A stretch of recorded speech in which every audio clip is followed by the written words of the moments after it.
starving, and some people are doing great.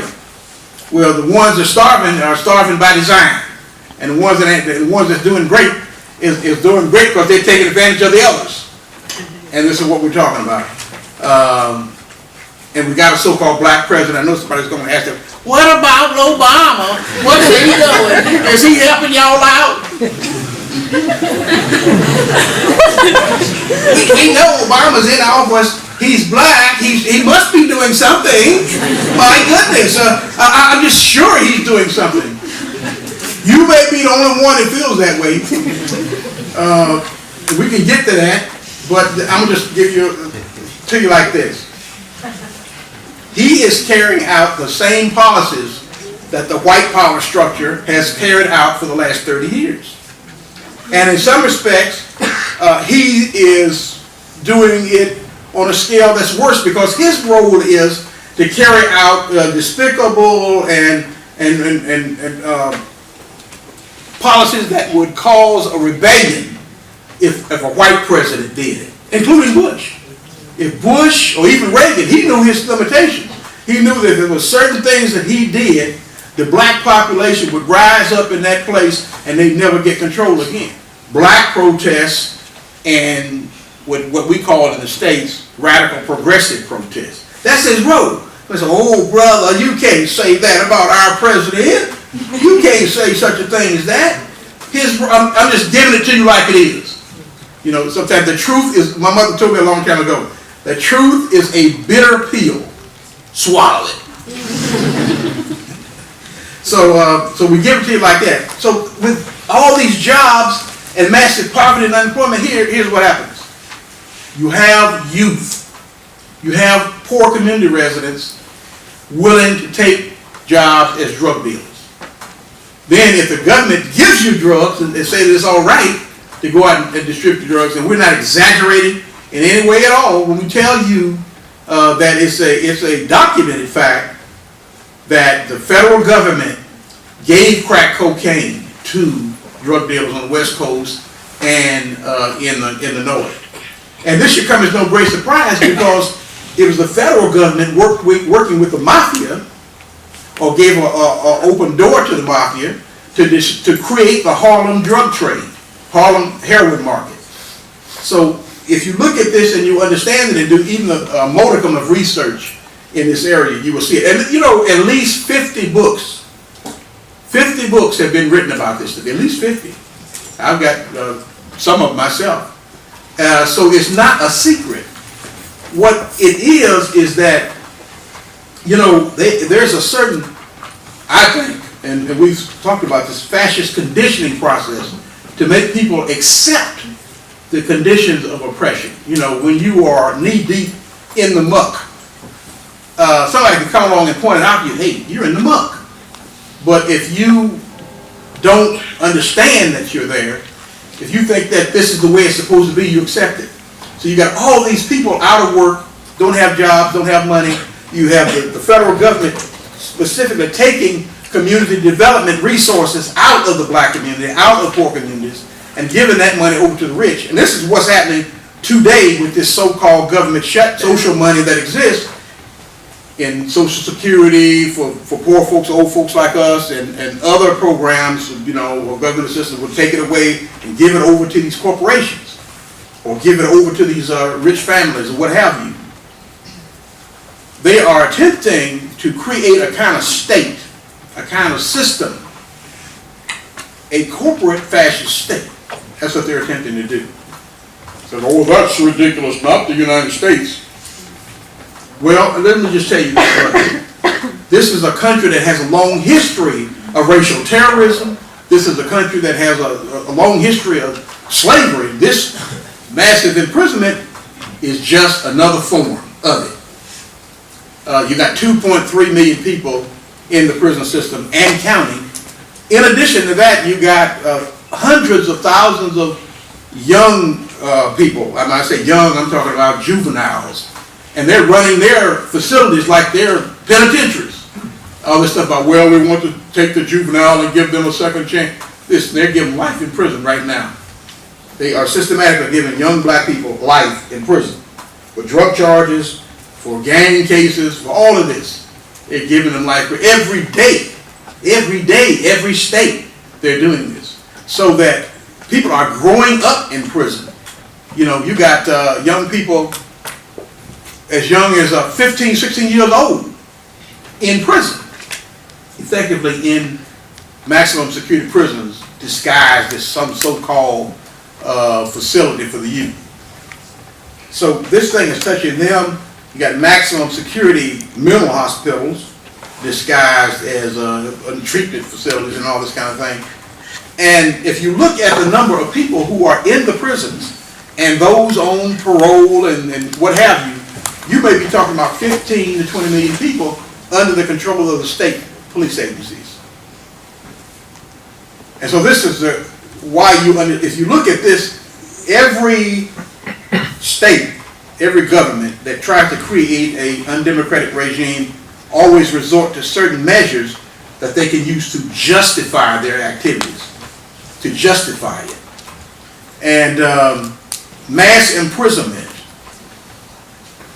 which began with the mass drug trade, which began with government smuggling of drugs, with the security agencies like the CIA and others. Let me just point that out.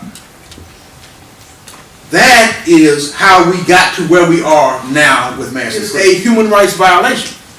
Mass imprisonment, where you have all these black people in prison and they're dying in droves or they're suffering, is in fact a form of racial genocide.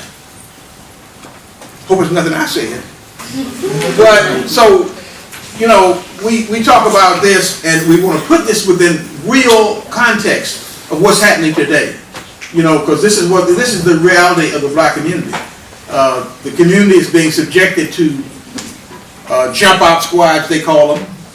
You know, and I said they call them the blue crush jump out squads. You walking along, mind your business, and here's some cops jump out. 7, 8 of them jump out, grab you, beat you up, drag you, throw you in a van, take you off to jail, maybe to take you out and do you in. Who knows? But we said this is happening every day.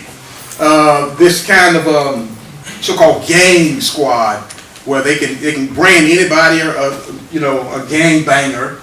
Sorry, I don't mean it the way you think it. I mean, I'm talking gangsters, street gangsters. That's what I mean. I don't mean the other thing. Somebody cautioned me about that. You should stop saying gang banging, brother. And there's a different meaning here. Okay. So they're using this to crush the youth generally. It was at first that they were using this kind of police force, as I said, to destroy a group like the Black Panther Party. They are attempting to prevent another Black Panther Party from coming into existence. Now, I'm not talking about some group in name that claims to be a Black Panther Party. I'm talking about actual revolutionary youth organizers. That's what I'm talking about. They are attempting to stop them from reaching the stage where they're a serious threat to state security. And so to use drugs, to use this whole thing of a security arrangement where they can go after young people and say, well, we're going after gangbangers. I said it again. I gotta stop that. But anyway, but the point is, they are attempting to destroy the youth culture and the youth as well, black youth. They are attempting to, and are doing it, are putting massive numbers of young black people in the prisons in the United States. And for the last 30 years, there's been no organizing going on around this at all. In fact, there's been no even real discussion around it at all. And there are ideological agents, obviously the government officials are going to defend it, but they've also got a class of black preachers and academics and others who ideologically justify all of this. Oh, they're where they belong. They'll be all right. This is going to train them and make better people out of them, so and so on, and this sort of thing. And they want people to accept it. And people have been accepting it, but some of us keep raising hell about it, and they can't silence it. And every day, more and more people are waking up to what is happening. They're waking up to what is happening. And one of the things that we realize, however, is that in this period right now we're talking about, we have got to have support of activists and peoples all over the world. It's like Nazi Germany, you know. It was never just an event that the Germans or German people themselves had to deal with. It was always an international human rights issue. But, and Adolf Hitler had said himself, you know, take him at his word, that if people had known what they were doing and had responded at the stage when they were weakest, they could have wiped them out. So we need to get people all over the world, especially young people, to understand what's happening in the United States and what's happening with the mass imprisonment of so many young black people and so many other people's, young people particularly, other peoples of color, is in fact as I said, a human rights violation. Oh yes, human rights violation, as the lawyers say, but it is a form of genocide. And it is opening the door for wholesale execution. Thousands of people have died in the so-called war on drugs. And the American government has not been made to suffer because of it, have been brought up, as they said, bring you up on charges. We've got to bring them up on charges. Bring them up on charges. The crimes they commit against people and against our people particularly. This is the fascism everybody talks about. Fascism is coming someday. Well, guess what? The concentration camps are here, the cops are here, and fascism is here today. You know, you're waiting on some jackboot, and it's already kicking you in the ass. You know, pardon me, this is the way I talk. But it is, so I mean, it is a flight of fancy to say, well, we are going to see it someday. They're going to take away your rights and so forth and so on. It's happening now. They've created a police state now under guise of the so-called war on drugs. So mass imprisonment has led to this, and it is a policy of the United States government, and nobody's challenging it. You know, one of the things I noticed a long time ago when I was in prison, and I was in prison serving life and had no prospect of getting out at all. And my strongest support came from Europe, the UK, Australia, even in Nigeria, and other countries. And they put enough pressure on the government that they ultimately released me. And it happened with a number of different things, you know, a number of things, a perfect storm, like I said, of things, opportunities for me, but nevertheless it happened.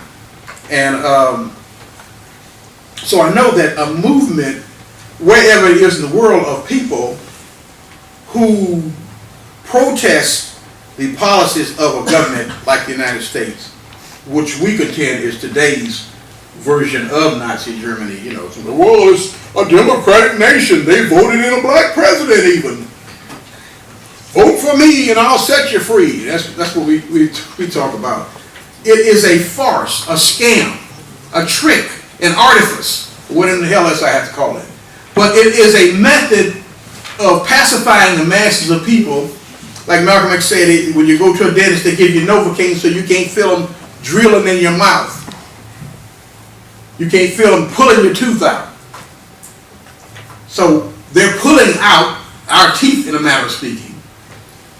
People are suffering. They don't know why they're suffering. They don't understand they're suffering. And the task of fighting this is overwhelming. You know what I'm saying?